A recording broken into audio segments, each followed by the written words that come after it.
émission spéciale à l'occasion de la Journée internationale des droits des femmes. 100% des intervenants dans ce JT seront des intervenantes, des mères de famille débordées à celles qui se battent pour l'égalité, tour d'horizon de la condition féminine dans le monde. Les mères de famille habituées à enchaîner les doubles journées au travail, puis à la maison, un quotidien épuisant qui demande une organisation sans faille. Alors comment aider ces femmes? C'est la question que s'est posée une jeune maman. Elle a lancé des ateliers pour les mères en difficulté. Bruno de Godemar. Ludivine, c'est une jeune maman comme il y en a des milliers d'autres en France et nous allons la suivre pour qu'elle nous montre son parcours de combattante de l'après-midi. Il est 16 h et elle quitte déjà le bureau, mais sa journée est loin d'être terminée. 16 h, c'est ma deuxième journée qui commence, puisque là je vais aller chercher mon fils à la maternelle, puis ma fille au primaire.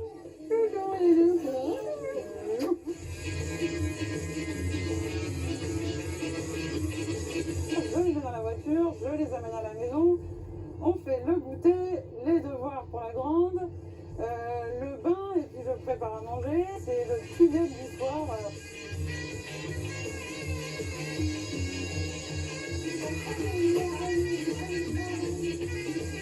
C'est le marathon quotidien des mamans et Ludivine s'est aperçue qu'il était souvent usant. Comme elle travaille dans des maternités, elle a fait remplir un questionnaire à 300 mères de famille. Leurs réponses sont effrayantes.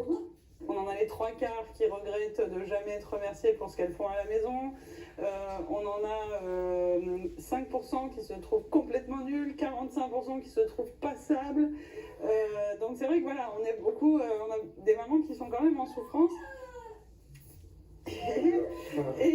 Oui, 2 minutes. Ludivine travaille sur un remède avec Nathalie, spécialiste de la prévention aux risques psychosociaux. Elle lance des ateliers pour aider les mamans fatiguées. Le thème du jour, le partage des tâches dans le couple, tout un programme. Si vous ne faites pas cette démarche de lui poser la question, il ne se passe rien.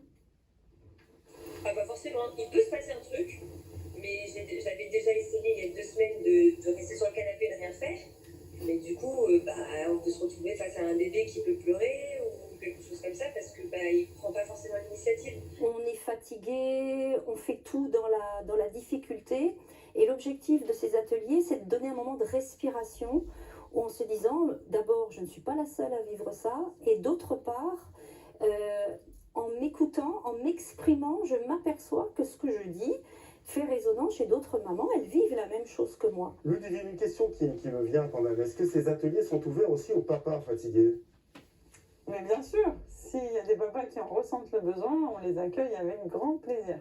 Des ateliers régénérants qui coûtent 39 € l'heure. La méthode, elle, est téléchargeable gratuitement sur le net. Son nom, les mères veilleuses, comme toutes les mamans finalement.